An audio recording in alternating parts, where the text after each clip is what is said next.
오늘 말씀의 제목 한번 따라합시다. 그래도 소망이 있습니다. 그래도 소망이 있습니다.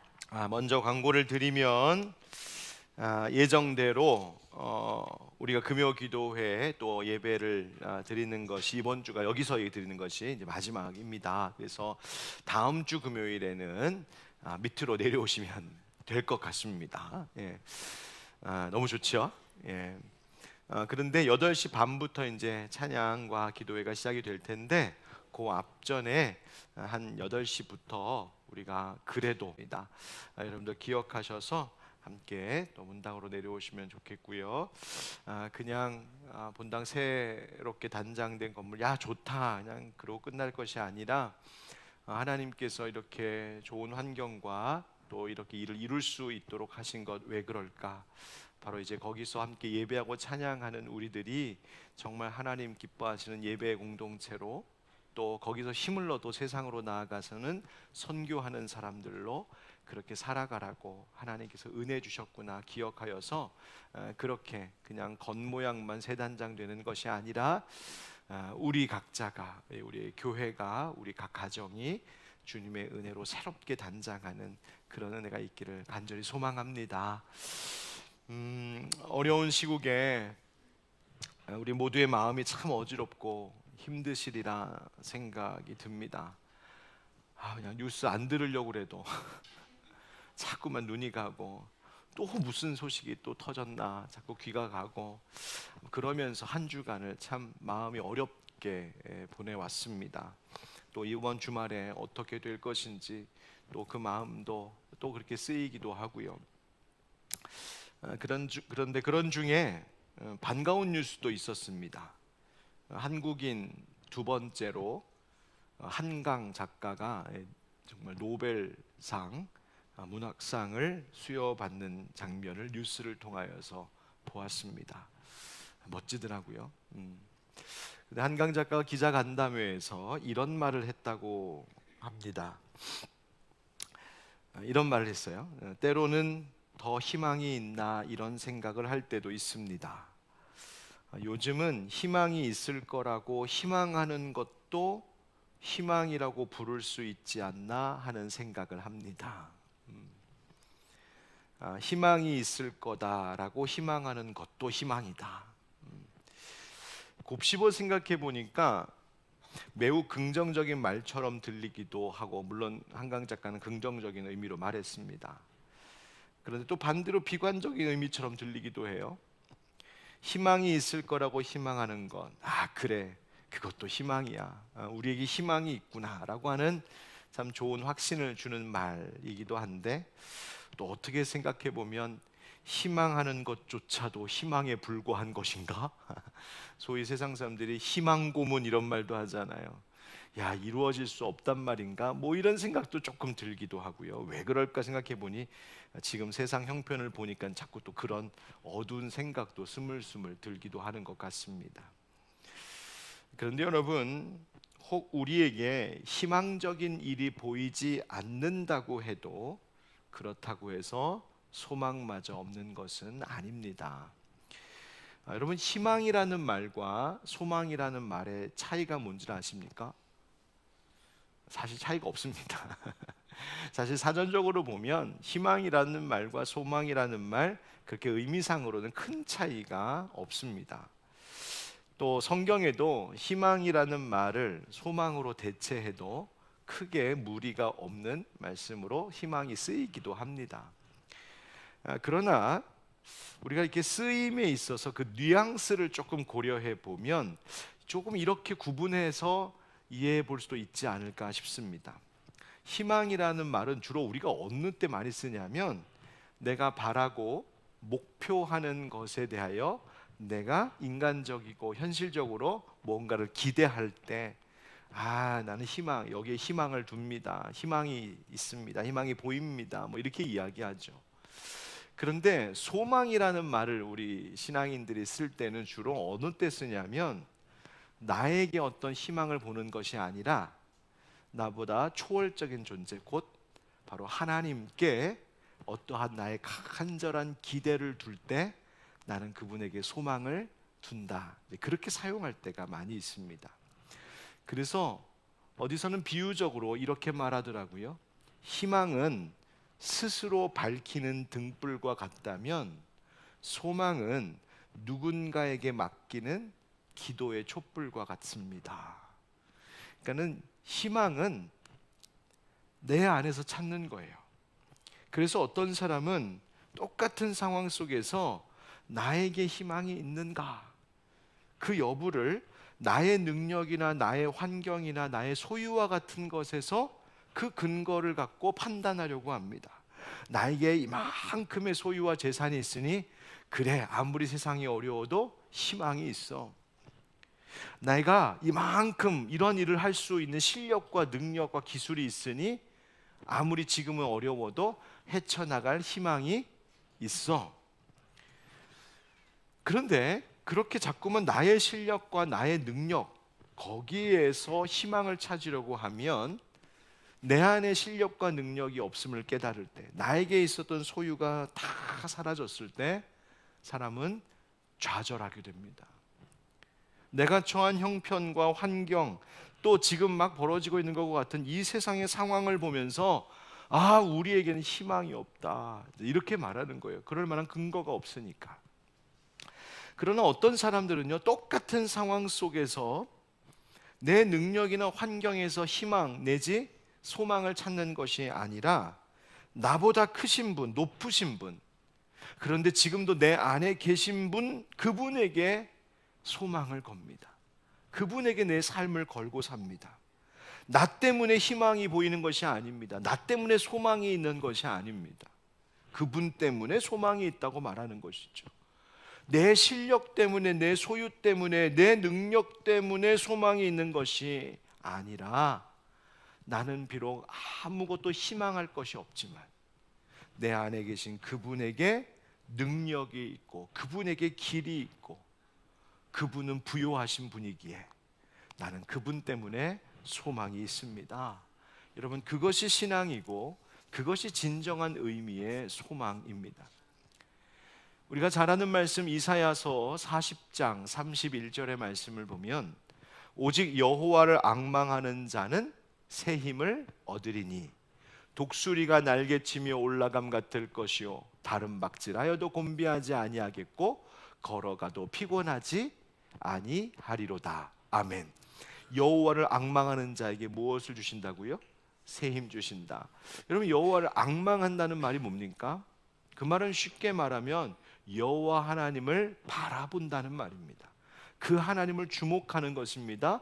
그리고 그분께 내 삶의 전부를, 내 삶의 기대를 그분께 모조리 거는 것입니다. 마치 여러분 저는 주식을 한 번도 안 해봐갖고 어떻게 하는지도 모르는데, 여러분 주식하는 분들이 막 분산 투자해라 뭐 이런 이야기 하시더라고요. 마치 우리가 신앙생활을 그렇게 하시면 곤란합니다. 분산 투자하듯이 여기다 조금 하고 저기다 조금 하고 여기다 조금 해서 이건 망해도 이거는 괜찮아, 그런 식으로 하나님께 조금 걸고 내 소유에 조금 걸고 내가 아는 사람들 인맥에 조금 걸어서 어느 한쪽이 안 돼도 이것 때문에 난 그래도 희망이 있어. 여러분, 그것은 여호와를 앙망하는 것이 아닙니다. 그것은 신앙이 아닙니다. 여호와를 앙망한다는 것은 그분께 전부를 거는 것입니다. 그분밖에 없는 것이 여호와 하나님을 앙망하는 것입니다. 나의 인생에 하나님밖에는 다른 대안이 없습니다. 하나님밖에는 다른 대책이 없습니다. 하나님, 나는 하나님을 빼고 나면 대책 없는 인생입니다. 그것이 여호와 하나님을 앙망하며 사는 것입니다. 여러분, 우리는요, 어떤 상황 가운데 있을 때 하나님께 자꾸 질문하면서 뭐라고 질문하냐면 내가 납득할 수 있는 답을 좀 달라고 질문합니다. 하나님, 좀 설명해 보십시오. 하나님, 지금 우리 가정에 이런 어려움이 있고 내 자녀들이 이런 어려움이 있는데 왜 이런 일이 일어나야 되는지 설명 좀 해보십시오. 나를 좀 이해시켜 보세요. 하나님께 도대체 어떤 뜻과 계획이 있어서 우리로 하여금 지금 이런 어려움을 당하게 하는지 하나님 좀 말씀 좀 해보세요. 나를 좀 이해시켜 보세요. 내가 이해가 되고 납득이 되면 지금의 상황을 내가 좀 편안하게 바라볼 수 있지 않겠어요? 하나님, 우리 직장에, 나의 직장에 지금 이런 일이 있어요. 혹은 요즘처럼 하나님 지금 우리나라에 이런 어려움이 있어요. 하나님 설명 좀 해보세요. 뭐가 잘못된 건지, 어디부터 잘못된 건지, 누가 지금 잘못하고 있는 건지, 뭐가 맞는지 하나님 좀 설명 좀 해보세요. 제가 납득할 수 있게요. 그래야 제가 길을 정하죠. 그렇게 해서 이 하나님께서 설명해 주시는 어떤 이야기를 듣고는 그리고 나서 판단하면 그러니 내 인생에, 우리 가정에 혹은 우리나라에 희망이라는 것이 있겠구나, 자꾸 그렇게 판단해 보려고 하는 거예요. 그래서 하나님, 우리 가정과 내 인생에 혹은 이 나라에 대한 하나님의 플랜을 좀 쭉 설명해 보세요. 그러나 여러분, 과연 이런 태도가 옳은 것일까? 아니요. 시편 42편 11절의 말씀을 보면은요, 불안 속에 있었던 시편 기자의 한 고백이 나옵니다. 한번 같이 읽어보실까요? 시작. 내 영혼아, 내가 어찌하여 낙심하며 어찌하여 내 속에서 불안해하는가? 너는 하나님께 소망을 두라. 나는 그가 나타나 도우심으로 말미암아 내 하나님을 여전히 찬송하리로다. 할렐루야. 아멘. 여러분, 지금 이 시인의 고백을 한번 보세요. 이 시인은 지금 이 시인이 당하고 있는 상황이 어떤 상황인지 우리는 다 알지 못해도 분명 확신하는 것은 지금 낙심할 만한 일이 그에게 있는 거죠. 불안해하기까지 하고 있어요. 그 마음이 무너져 내렸어요. 앞절 10절에 보면은요, 이 시인에게 대적이 뭐라고 말하냐면, 나를 비방하여 대적이 말하기를 네 하나님이 어디 있느냐라고 대적이 힐문한다고 되어 있어요. 그러니까 영적인 신앙적인 공격까지 받고 있는 거예요. 하나님 마음이 흔들리는 거죠. 그런데 이런 상황에서 시인은, 하나님 왜 나에게 이런 대적들을 만나게 하십니까? 하나님, 나에게 왜 이렇게 낙심할 만한, 불안할 만한 일을 보게 하십니까? 왜 내 인생의 형편과 환경과 상황을 이런 구렁텅이에 집어넣으셨습니까? 하나님 설명 좀 해보십시오. 하나님 다음 계획이 뭔지 좀 말씀해 보세요. 납득되게요. 이런 이야기 하지 않습니다. 대신 뭘 하냐면 자기 자신에게 선포합니다. 나에게 선포합니다. 뭐라고? 너는 하나님께 소망을 두라. 내가 나에게 이야기하고 있어요. 하나님께 소망을 두라. 바로 여기부터 다시 시작하라고. 하나님께 소망을 두는 것이 너의 회복의, 너의 평안의 출발점이라고 말하고 있는 것이죠. 지금 이 시인, 이 시편 42편 11절을 고백하고 있는 이 시인은 자기의 실력에 어떤 기대할 만한 것이 있는가 찾으려 하지 않습니다. 자기를 둘러싼 환경에 기대할 만한 것이 있는가 두리번거리지도 않습니다. 그럴 만한 상황도 아니에요. 대적들이 자기를 지금 비방하고 있는 상황에 그는 오로지 하나님께 전 인생을 다 건 인생처럼, 하나님밖에는 나에게는 대안이 없고 하나님밖에는 대책이 없는 그 인생인 듯이 자기 영혼에게 외치고 있는 거예요. 하나님께 소망을 두라. 여러분, 우리가 참 영이 있는 존재라고 하는 그 신비함을 체험할 경우가 있어요. 그게 뭐냐면, 분명 나는 지금 어떤 일 때문에 낙심하고 불안해하고 있어요. 지금 시인도 그런 것이죠. 불안해하고 낙심해하고 있는 자기 자아를 지금 인식하고 있어요. 그런데 이 시인은 그런 나에게 또 다른 내가 지금 말하고 있는 거잖아요. 지금 불안해하고 있는 나에게 내가 지금 이야기하고 있는 거예요. 너는 하나님께 소망을 둬라. 우리도 그것을 체험합니다. 염려할 때가 있어요. 불안해하고 있는 나를 볼 때가 있다고요. 낙심한 나를 볼 때가 있어요. 마치 불안해하고 염려하고 낙심해하고 있는 나에게서 빠져나와서 나를 쳐다보고 있는 것처럼 나를 그렇게 인식할 때가 있어요. 나 지금 불안해하네? 나 지금 염려하고 있네? 나 지금 낙심하고 있네? 그런데 그것을 보고 있는 내가 또 이야기합니다. 너 계속 불안해하며 살래? 아니면 하나님께 소망을 두고 살래? 여러분, 하나님을 앙망한다는 것, 하나님을 믿는 신앙인으로 산다는 것은 바로 그때에 그렇게 불안해하고 낙심하고 염려하고 있는 나를 쳐다보고 있는 그 내가 성령님께 압도당한 자로 살아가는 거예요. 성령님 나에게 뭐라고 말씀하실까? 또 세상 염려 때문에, 세상 불안함 때문에 흔들리지 말고, 그것 때문에 자꾸 하나님께 따져 물으려고 하지 말고 먼저 하나님께 소망을 두어 라고 말씀하시는 성령님의 음성을 의지하여 나도 나에게 그렇게 이야기하는 거예요. 하나님께 소망을 두라. 그리고 그렇게 살아가기를 결단하며 사는 거예요. 달라지건 아무것도 없습니다. 상황도 형편도 나를 공격하고 비방하는 사람들도 달라진 것은 아무것도 없습니다. 그러나 그런 나에게 성령님이 힘을 입어 내가 나에게 넌 하나님께 소망을 두어야 돼, 스스로에게 선포하고 스스로를 위로하고 스스로를 격려하고 스스로를 권고하고 가르칠 때에 어떤 일이 벌어지는가? 아까 시편 말씀처럼 하나님이 나타나 도우시고 나로 하여금 여전히 찬송하게 하시리로다. 하나님이 우리를 도우신다는 거예요. 여러분 잊지 마십시오. 우리의 모든 소망, 우리의 모든 기대가 오직 하나님께만 있을 때에 우리의 삶에 다시 찬송의 회복이 시작되는 줄 믿습니다. 괴로울 때 주님의 얼굴 보라, 평화의 주님 바라보아라. 세상에서 시달린 친구들아,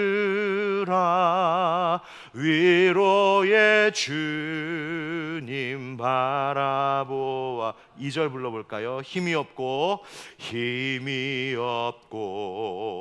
내 마음 연약할 때 능력의 주님 바라보아라. 주의 이름 부르는 모든 자는 힘주시고 늘 지켜주시리. 눈을 들어 주를 보라. 눈을 들어 주를 보라. 내 모든 염려 주께 맡겨라. 슬플 때에 주님의 얼굴 보라. 사랑의 주님 안식 주리라. 할렐루야. 아멘. 여러분 믿으십니까? 예, 여호와를 앙망하는 자에게 새 힘을 얻게 하신다. 여러분 그것이 우리의 소망이 될 때 우리의 삶에 진짜 희망이 있음을 믿습니다. 여러분 왜 이 말씀을 드리냐면 오늘 함께 봉독한 이 스가랴서 3장의 말씀 속에서 바로 이 소망이라고 하는 한 단어를 붙잡게 되었기 때문입니다. 스가랴 선지자가 하나님께로부터 받은 8개의 환상을, 그걸 통한 예언의 말씀을 쭉 전하고 있는데 오늘 함께 읽은 본문의 말씀 3장은 4번째 환상입니다. 저는 꼭 복습을 하고 싶어갖고 이걸 안 하면 빨리 끝날 텐데 이상하게 그게 잘 안 돼요. 복습 한번 해봅시다. 원래 진짜 교육은 반복에 있거든요. 첫 번째 환상은 무엇이었냐면 화석류 나무 가운데에 붉은 말을 탄 여호와의 천사에 대한 환상이었어요. 세상이 조용합니다. 고요합니다. 평안합니다. 아무 일 없습니다. 그게 좋은 일 같지만 믿는 하나님의 백성들에게는 괴로움입니다. 왜? 하나님 우리를 대적하고 우리를 공격하고 우리를 괴롭게 한 자들, 하나님 대적하는 저 이방 족속들은 다 평안한데 왜 우리만 이렇게 고통스러워야 됩니까? 그런데 하나님 말씀하시죠. 마치 모든 여러 가지 세계 말들이 세상을 둘러보고 천사에게 보고하듯이 하나님은 지금도 우리의 모든 것을 둘러보고 계신다. 하나님 모든 것을 살피고 아신다. 하나님은 하나님의 때에 하나님의 방법으로 하나님의 일을 하신다. 그 이야기 하셨어요. 두 번째 환상은 이어지는 내용인데 넷불과 망치를 든 대장장이에 대한 환상이었어요. 넷불은 바로 그와 같이 하나님의 백성들을 공격하고 하나님의 나라를 해하는 악한 세력을 이야기해요. 뿔처럼 힘이 있습니다. 그런데 마치 망치를 든 대장장이가 그 뿔을 내리쳐서 부숴버리듯이 하나님은 반드시 하나님을 대적하는 원수들, 하나님의 백성들을 해하는 자들, 하나님 반드시 심판하실 것이다. 그 약속하시는 거예요. 세 번째의 환상이 무엇이었냐면 예루살렘 성읍은 성곽, 성벽이 없는 성읍과 같이 될 것이다. 하나님, 성벽이 없으면, 성곽이 없으면 우리 얼마나 불안합니까? 적들이 공격할 때 다 노출되어 있는데, 무방비 상태인데 하나님 불안하지 않습니까? 걱정하지 말라고 하시죠. 왜? 하나님이 우리의 성벽 되어 주신다. 하나님이 우리의 불담이 되어 주신다. 그래서 하나님이 우리를 지키시고 보호하시니 염려하지 마라, 걱정하지 마라. 하나님 그 약속하신 것이 바로 세 번째 환상이었습니다. 오늘 네 번째 환상 이야기입니다. 네 번째 환상은 어떤 인물이 대두되냐면 바로 대제사장 여호수아가 등장합니다.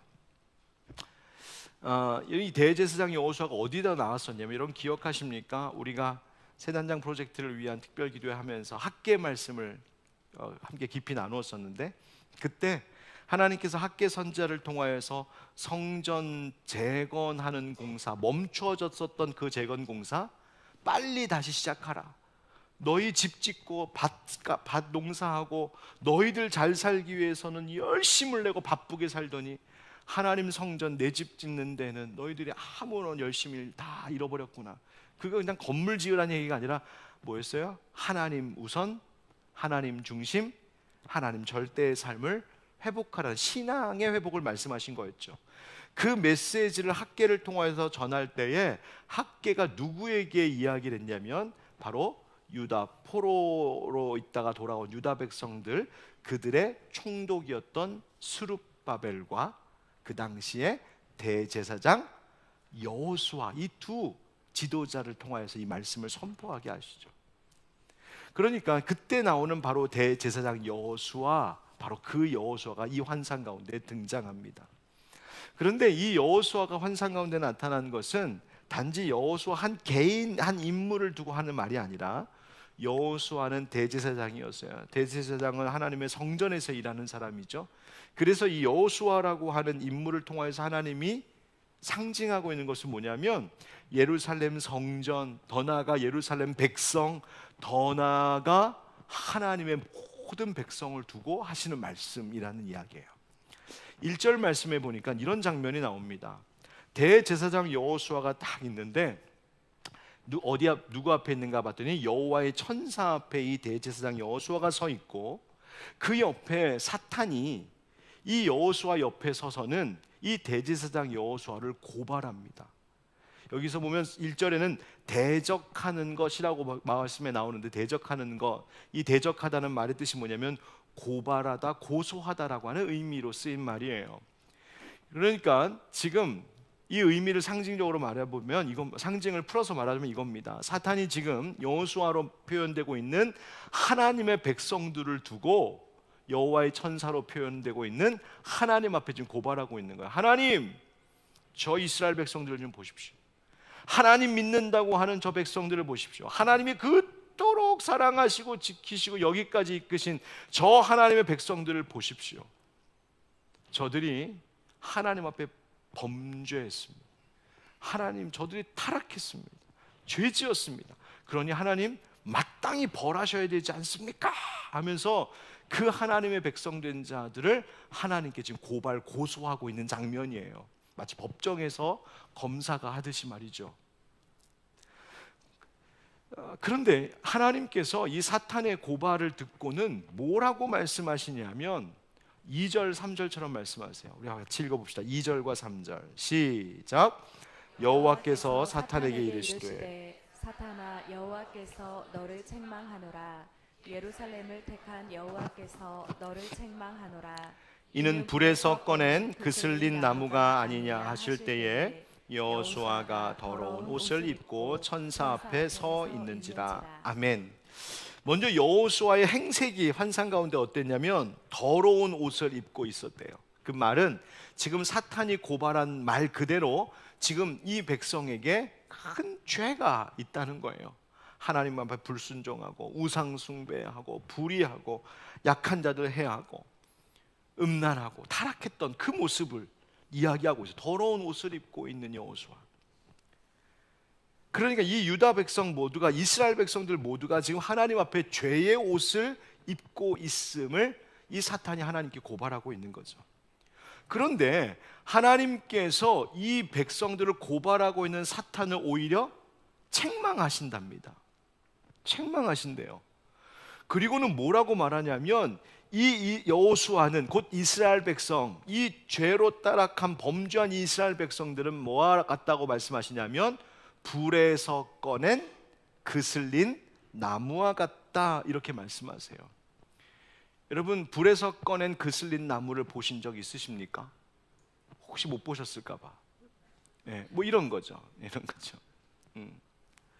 불에서 꺼낸 그슬린 나무와 같다. 여러분, 옛날에요, 됐습니다. 옛날에 아궁이, 요즘 아궁이 피는 데는 쓰신 분 없으시죠? 근데 이제 기억은 있어요. 저도 저희 예전에 큰 집 가면은 부엌에 이렇게 따로 부엌 바깥에, 마당 바깥에 있는 부엌에 가면 아궁이 불 뗐는데, 아궁이 불 때면 이제 혹은 모닥불 같은 거 때도 그렇죠.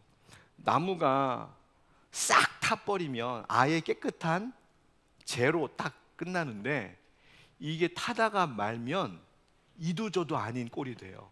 그렇죠? 그래서 타다가 말면 얘는 이미 죽은 나무여서 뭐 심는다고 싹이 나는 것도 아니고 열매가 나는 것도 아니에요. 그렇다고 해서 이 나무 얻다가 뭐 만들 때 무슨 재료로 쓰기에도 이미 틀려 먹었어요. 모양도 흉측해졌습니다. 새까맣게 그슬렸습니다. 악한 냄새는 계속 악취는 납니다. 그게 지금 불에서 꺼낸 그슬린 나무예요.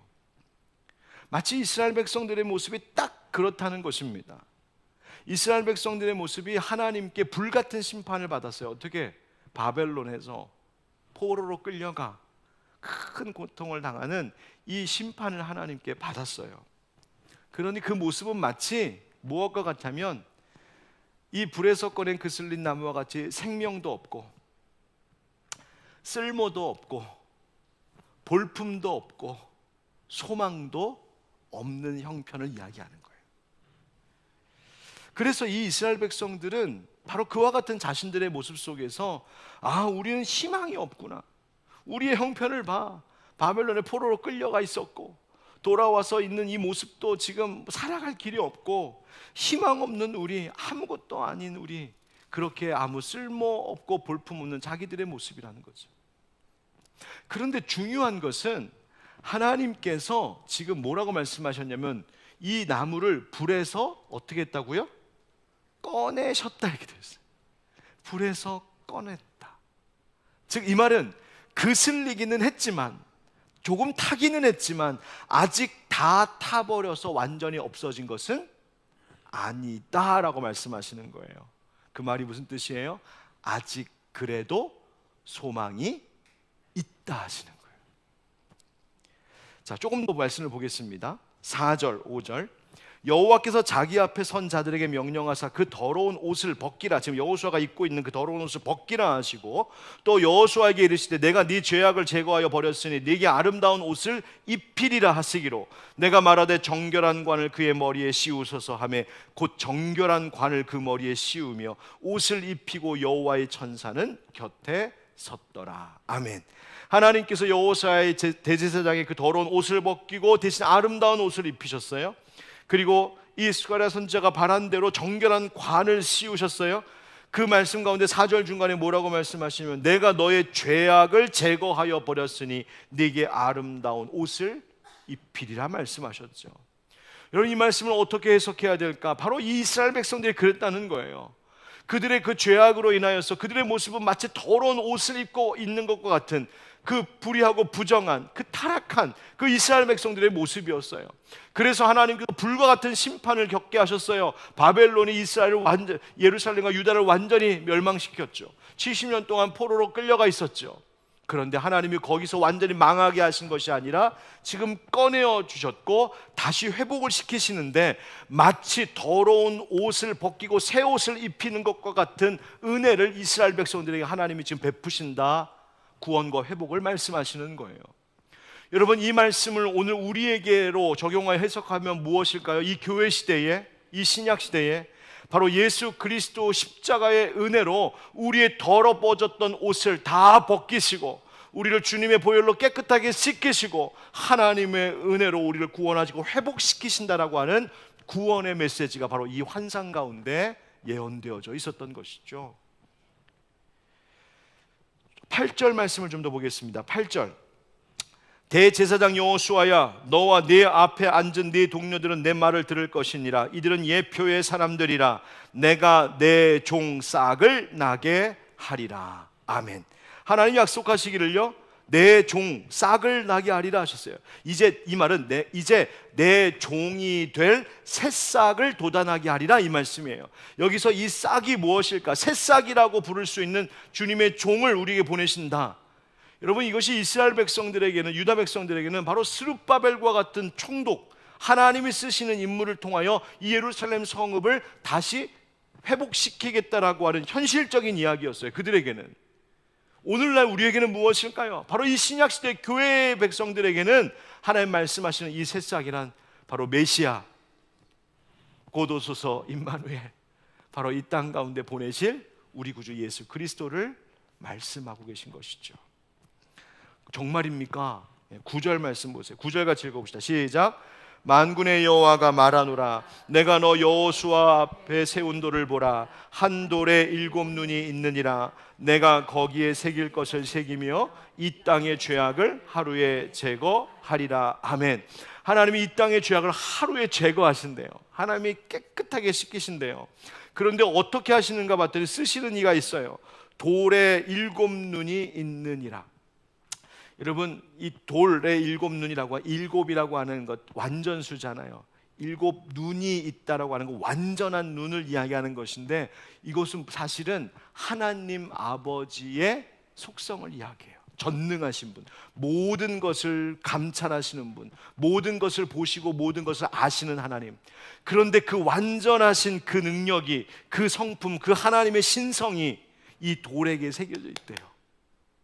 바로 우리를 위하여서 이 땅에 오신 모퉁이 돌 되신 예수 그리스도, 하나님의 신성, 하나님의 성품, 하나님의 능력을 그대로 가지신 성령 충만하신 예수 그리스도를 지금 이야기하고 있는 거예요. 바로 예수 그리스도를 통하여 우리를 회복시키시겠다라고 하는 메시지가 바로 이 스가랴서 3장의 이야기입니다. 자, 그렇다면 이 이야기를 종합하여 생각해 볼 때 뭘 얘기하는 것일까요? 먼저 기억하라는 거예요. 우리는 불에서 꺼낸 그슬린 나무와 같음을 잊지 말라는 겁니다. 우리가 그렇게 대단한 인생이 아니라는 거예요. 냄새나고 연기나는 인생들입니다.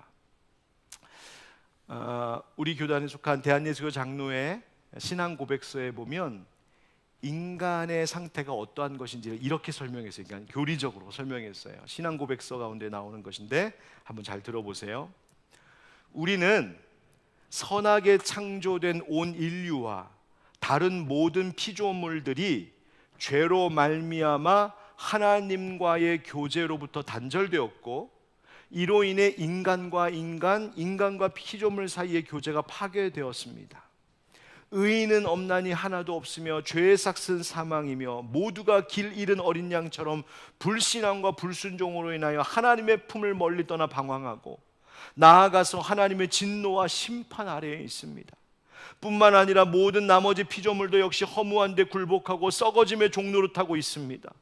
타락한 모든 인류와 나머지 모든 피조물들은 사탄의 권세와 죄의 지배 아래에서 하나님과의 교제를 상실하여 저주 가운데 떨어져 영원한 멸망 이외에 다른 소망이 없습니다. 여러분, 그것이 우리의 고백이에요. 그것이 성경이 말하고 있는 거예요. 우린 소망이 없다. 우린 소망이 없다. 그슬린 나무와 같아서 쓸모도 없고 볼품도 없고 소망도 없고 생명도 없다. 그런데 이 신앙 고백서가 이렇게 끝나지 않아요. 그 다음 챕터로 딱 넘어가면은 이런 이야기가 나옵니다. 앞에 쭉 생략하고 이렇게 말합니다. 그런데 하나님 아버지께서 세상을 이처럼 사랑하사 그의 독생자를 주심으로 온 인류와 모든 피조물들을 구원하셨습니다. 하나님 아버지께서는 이 중보자 예수 그리스도를 통하여 인류와 나머지 모든 피조물에 대한 칭의와 성화와 영화롭게 하심을 계시하고 약속하셨습니다. 누구를 통하여? 예수 그리스도를 통하여. 할렐루야.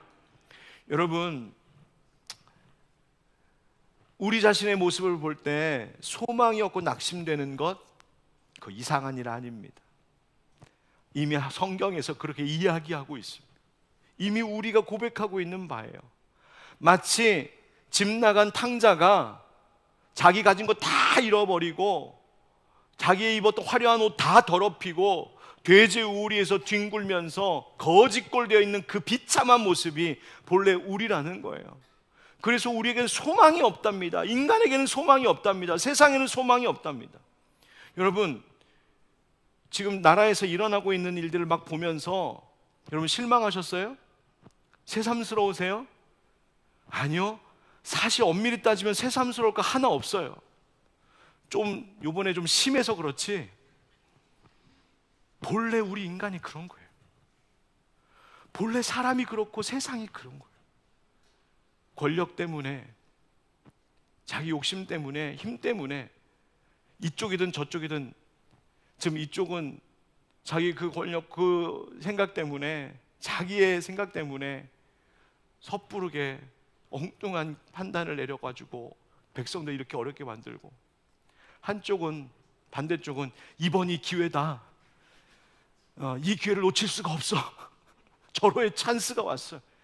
그래서 지금 계속 그러고 있는 거예요.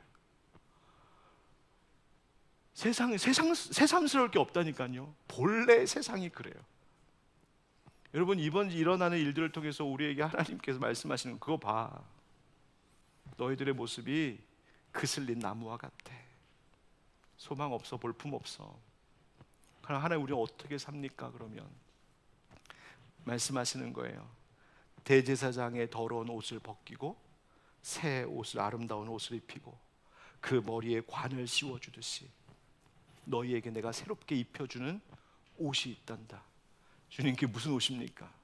바로 예수 그리스도라는 의의 옷을 내가 너희에게 입혀준다. 정말요? 네. 갈라디아서 3장 26절 27절 다 같이 읽겠습니다. 시작. 너희가 다 믿음으로 말미암아 그리스도 예수 안에서 하나님의 아들이 되었으니 누구든지 그리스도와 합하기 위하여 세례를 받은 자는 그리스도로 옷 입었느니라. 아멘. 누구로 옷 입었다고요? 누가? 네. 예수 그리스도와 합하여 세례 받은 우리, 예수 믿는 우리, 주님께서 주님의 옷으로 입히신다. 거기에 소망이 있다는 거예요. 그게 소망이라는 거예요. 계시록 19장 8절에도 이런 말씀이 있습니다. 다 같이 시작. 그에게 빛나고 깨끗한 세마포 옷을 입도록 허락하셨으니 이 세마포 옷은 성도들의 옳은 행실이로다 하더라. 아멘. 우리의 더러운 옷을 다 벗기시고 깨끗한 세마포 옷을 입히시는데 그 세마포 옷은 성도들의 무엇이다? 옳은 행실이로다. 여러분, 옳은 행실이라는 것이 무엇일까요? 내가 뭐 착한 일 많이 해서, 봉사 많이 해서, 법 잘 지켜서, 여러분 그거 아닙니다. 하나님께서 말씀하시는 여기에서의 옳은 행실이란 무엇보다도 예수 믿는 것입니다. 예수 그리스도 믿는 것. 그러니까 성경이 우리에게 말하고 있는 것이 뭡니까? 우리의 인생, 우리의 존재는 어느 것 하나 소망할 수 있는 것이 하나 없는, 우리에게 주어진 것이라고 하는 싹 타버려서 죄로 끝나버릴 멸망밖에 남지 않았던 우리들인데, 그런 그슬린 나무, 비록 볼품없지만, 비록 냄새나지만, 비록 쓸모없는 것 같지만 그거 꺼내요 하나님께서 예수 그리스도의 보혈로 씻기시고 다듬으시고 옷 입히셔서 다시 우리로 소망 있는 자 되게 하셨다. 그것이 하나님 우리에게 주신 은혜인 줄 믿습니다. 그것이 복음인 줄 믿습니다. 그러므로 우리의 삶 가운데 여전히 이 절망밖에 없는 세상, 낙심할 만한 일 많은 세상, 나를 들여다봐도 어느 것 하나 희망할 것이 없는 내 인생이지만, 그러나 우리가 그럼에도 불구하고 그래도 나에게는 소망이 있습니다 하고 말할 수 있는 유일한 근거는 바로 우리의 의로운 옷 되어주신 바로 오직 예수 그리스도, 그분께만 소망이 있는 줄 믿습니다. 그분밖에 없습니다. 이어지는 말씀 가운데에서 간략하게 그러면 그 예수 그리스도를 붙들고 사는 인생이란 뭘까? 한번 따라하겠습니다. 다시 주의 도를 행할 때 다시 주의 도를 행할 때 그때 소망이 있다는 거예요. 7절 다 같이 있습니다. 시작. 만군의 여호와의 말씀에 내가 만일 내 도를 행하며 내 규례를 지키면 내가 내 집을 다스릴 것이요 내 뜰을 지킬 것이며 내가 또 너로 여기 섰는 자들 가운데에 왕래하게 하리라. 아멘. 여러분, 어떻게 할 때 소망이 있다고 말씀하시냐면 여호와의 말씀에 네가 만일 내 도를 행하며 내 규례를 지키면, 즉 하나님의 말씀으로 회복되는 것입니다. 여러분, 진정한 회복이 무엇인지 아십니까? 그것은 갑자기 나의 환경과 형편이 달라지는 것, 그게 회복 아닙니다. 나와 관련되어 있는 다른 사람들이 갑자기 막 잘하고 나한테 잘하고 뭔가 좋아지는 것, 그것을 이야기하지 않습니다. 성경이 말할 때 진짜 회복이라고 하는 것은 나의 변화를 이야기하는 겁니다. 불순종하던 내가 순종하는 나로 변화되는 것입니다. 죄의 길에 서 있던 내가 다시 하나님 기뻐하시는 의의 길로 돌아서는 것입니다. 여러분, 내가 누구처럼 살고 싶다. 야, 난 누구처럼, 누가 참 부러워. 야, 난 저분처럼 살고 싶어. 야, 저분 같은 인생, 저 사람 같은 인생 나도 한번 살아보고 싶어. 그것이 아니라 그저 세상에서 성공한 사람 따라가고 싶고 배우고 싶고 닮아가고 싶고 그런 것이 아니라 내 마음속에 나는 누구보다도 주님 닮고 싶고 주님 가신 길 가고 싶고 예수님께서 우리에게 가르쳐 주신 그 삶의 길이 내 삶의 목적입니다 하면서 살아가는 인생.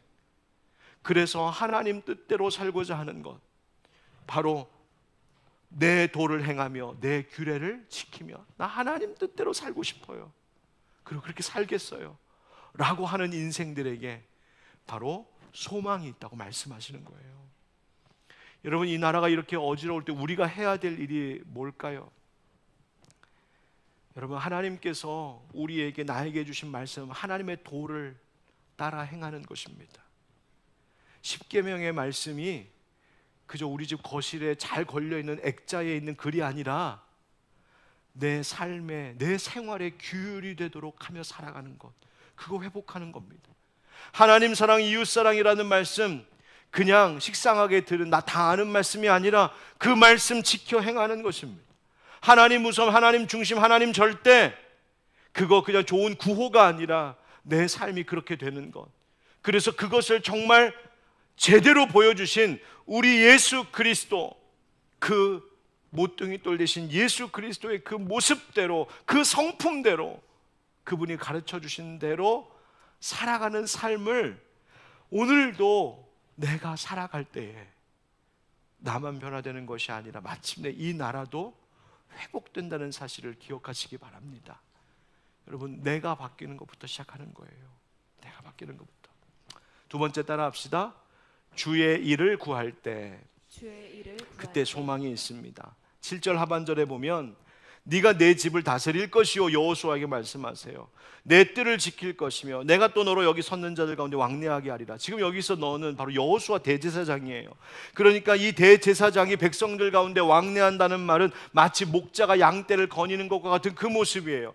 이 모습은 본래 하나님께서 대제사장에게 맡기신 사명입니다. 하나님과 백성 사이의 중보의 자리에 서 있는 대제사장 여호수아에게 맡겼던 그 사명을 네가 계속할 수 있게 될 것이다 라고 말씀하고 계신 거예요. 여러분, 진짜 회복이 뭔지 아십니까?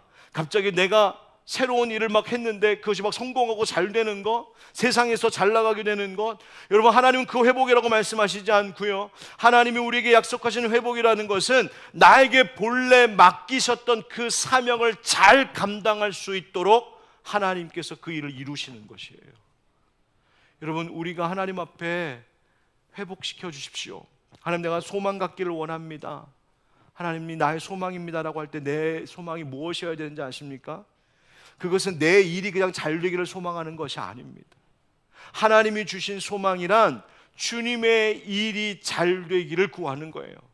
대제사장 여호수아에게 소망이란 자기에게 맡겨주신, 하나님 맡겨주시는 그 사명, 백성들 앞에서의 중보의 자리에 서서 하나님 뜰 바로 그 예루살렘 성전에서 하나님 앞에 제사하고 예배하며 하나님과 백성들 사이에 다리가 되는 그 본분을 감당하는 것, 그것이 여호수아에게는 소망인 것처럼, 회복인 것처럼 오늘 우리 각자에게 맡겨주신 거룩한 사명들을 잘 감당하며 살아갈 때에 바로 그것이 회복이고 바로 거기에 소망을 두며 살아가는 것이 하나님의 마음이라는 것이죠.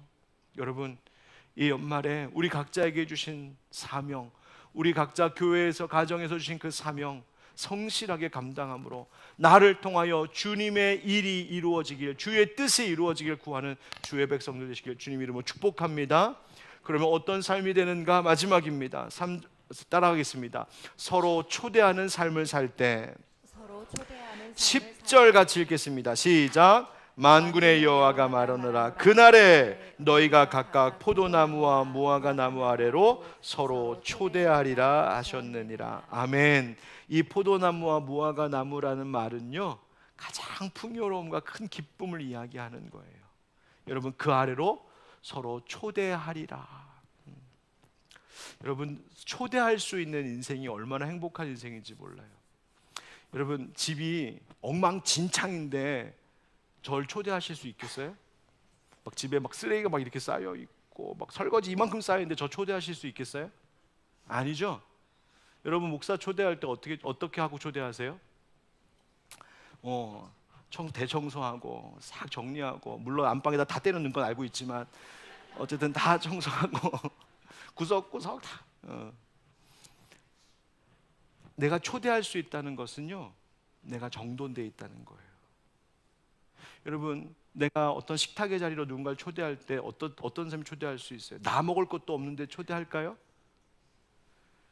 비록 많진 않아도 함께 나누어 먹을 수 있는 뭔가가 있을 때 초대하게 되잖아요. 서로 초대하리라라고 하신 말씀은 뭐냐면, 그렇게 나눌 수 있는 것을 나에게 하나님 주신다는 거예요. 나에게 은혜를 주신다는 거예요. 풍요로움을 주신다는 거예요. 그 인생 얼마나 아름다울까요?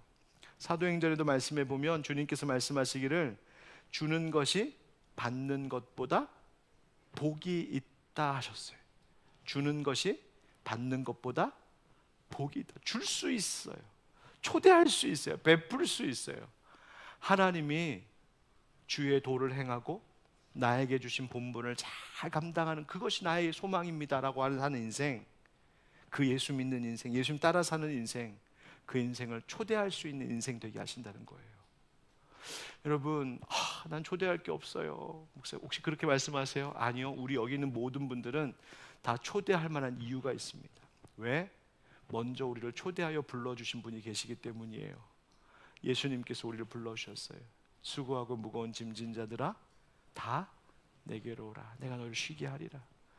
이사야 말씀에도 말씀하셨어요. 목마른 자들아 다 오라. 돈 없이 값 없이 와서 포도주와 젖을 사라.